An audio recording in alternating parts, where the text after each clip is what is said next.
بسم الله الرحمن الرحیم. السلام علیکم. نن به مونږ وایو د غنی خان نظم شهید کتاب دی لټون پاڼه ده 380.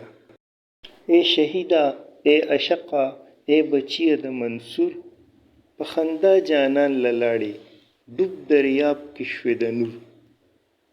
نو شهید شوی دی غنی خان وس مخاطب کوي او شهید عشق دی ځکه چې عشق د ژوند نه لویه مرتبه ده. په عشق کې خلک ژوند قرباني او د قربان کړی دی. او د منصور بچی ځکه دی چې څنګه منصور په عشق کې او بیا د الله پاک په عشق کې د خپل ژوند هغه قرباني هغه جسمانی تکلیف برداشت کو، نو دغه شان د هم د هغه منصور هغه روایت پیروي وکړه او د هم د خپل معشوق دپاره قربان شو. په خندا جانان للاړې ډوب دریاب کې شوې د نور. په خندا جانان لتلل دا دي چې دا مرګ او تکلیف او زخمی کېدل او دا ډیر یو د یری یو کار دی د انسان دپاره. انسان د تکلیف نه ډیر یریږي، خو دا شهید چې دی نو دی میدان کارزار ته سنگر ته سخت ته مصیبت ته تکلیف ته په خندا باندې ورودانګي، ځکه چې دته پته یي چې دلته که زما دا شهادت نصیب شو نو زه به سیده د خپل جانان یعنی خپل خالق سره ملاویږم، زما به د هغه سره وصال کیږي. نو دی چونکې عاشقي منصور بچی دی نو دی په خندا باندې د مرګ ته غاړه کیدي او لاړ شي د خپل جانان سره د وصال وشي. ځکه ورته وایي چې په خندا جانان للاړې ډوب دریاب کې شوې د نور. نادانان در پسې جاړي، ماشومان درته مجنون وای، لیونی درته پسخیږي ای ایرې د کوه تور. نو نادانان پسې ځکه جاړي چې نادانان هغو سره فهم نه، پوهه ورسره نه، هغو سره دانش نه، خو ناداني که نه ناداني شي. نو هغوی په دې خبره نه پوهېږي چې د جانان د وصال څه دی او د هغه سره د ملاوېدل څه دي او د ژوند قربانول څه دي، دا ولې ضروري دي. هغوی خو دا دنیا پیژني، د دې دنیا راحت پیژني او د دې دنیا خوشحالۍ او دې څیزونو پسې لګېدلي، هغوی خو نادانه وي، نو هغوی جاړي، هغوی په دې خبره نه پوهېږي. ماشومان درته مجنون وای، نو ماشوم د تکلیف نه، د مرګ نه، د سختي نه، د وینو نه، د خوږېدو نه، کټ کېدو نه ډېر یریږي. په دې وجه دا ماشومان د دې ماشومانو په خیال کې دا شهید چې دی او لیونی دا مجنوني چې دی داسې جنګ له لاړ شي او داسې خوږ شي او مړ شي او هغوی وایي دی لیونی دی، دی ولې دی جنګ له تو چې خوږېدو او مړ کېدو. لیونی درته پسخېږي. اوس لیوني پکې راغلو د غني خان مشهوره استعاره ده د الله پاک د عاشقانو دپاره، د عشق دپاره. لکه چې وایي چې مینه چا کې ډېره شي نبي یا لیونی شي، یا چې وایي منصور یو لیونی و د معشوق اداب یې هیر کړو، منصور یو لیونی و د مستۍ شراب یې ډېر کړو. نو مطلب یې دا دی چې لیوني ورته ځکه پسخېږي چې هغه خو الریډي د مخکې نه په خپل محبوب معشوق پسې لیوني دي، وصال غواړي، دیدار غواړي او هغه خو مجنونان شوي دي په خپل معشوق پسې. او دی چې دی داسې एकदम شهید شو او د خپل جانان وصال ورته نصیب شو، نو هغوی ورته پسخېږي. د کوه تور ایرې ورته ځکه ووایي او تشبیه ورکړه چې کوه تور خو یو غرو ګټې وې، خو موسی علیه السلام عاشق د خپل معشوق نه د دیدار هغه خواهش وکړو، نو د معشوق هغه تجلی چې وه هغه بجای به د موسی په دې کوه تور پرېوته او کوه تور وسوځېدو، مطلب قرباني ورکړه د نور د دریاب دپاره، قربان شو وسوځېدو. نو دغه شان دا شهید هم د خپل جانان دپاره قرباني ورکړه د الله پاک د دیدار دپاره، د وصال دپاره. په دې دنیا کې دی وسوځېدو، تکلیف ورته میلاو شو، نو ځکه یې والا د کوه تور د ایرې سره تشبیه ورکړه. ننګیالي سر دې ورکو د یار خپو کې د لوګی کو، وسې ګوره مسکۍ سترګې ښکلې ډکې د غرور. ننګیالی خو دی ځکه دی چې بهادر دی که نه د مرګ نه نه یریږي، ځان قربانولو ته تیار دی. د یار په خپو کې سر لوګی کول مطلب قرباني ورکول د یار دپاره او هغه هم د ژوند.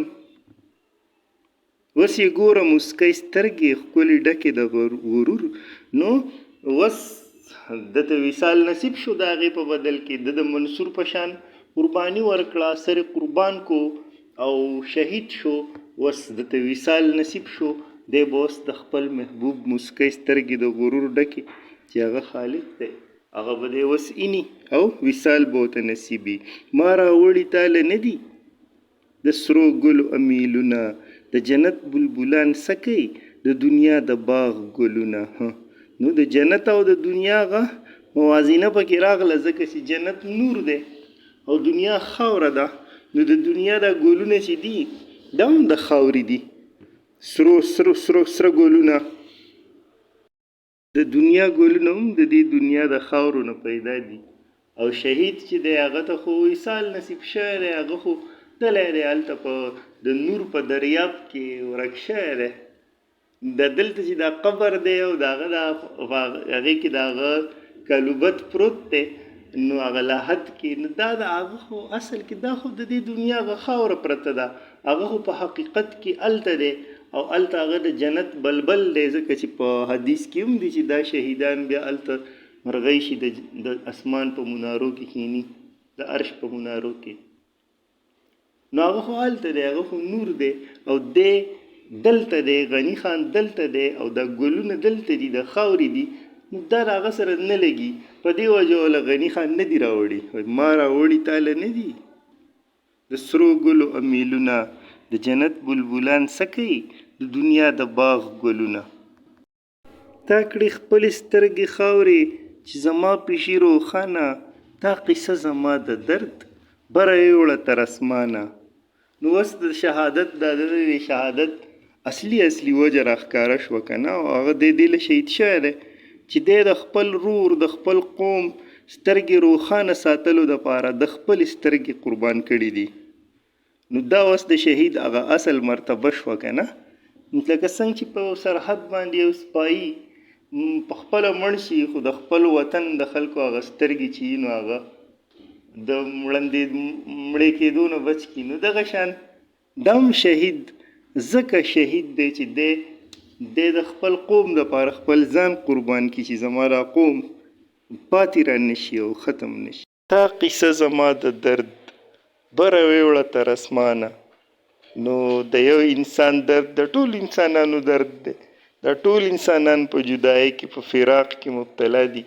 د یو شهید چې لاړو دی د دې نورو انسانانو دپاره یو علامت شو هلته د اسمان باسیانو ته او معشوق ته خالق ته دی یو مثال شو چې دا ټول انسانان هم دغه شان ستا د جدایۍ په درد کې مبتلا دي، څنګه چې دا شهید مبتلا و او دی راغی او د نور په دریاب کې ډوب شو.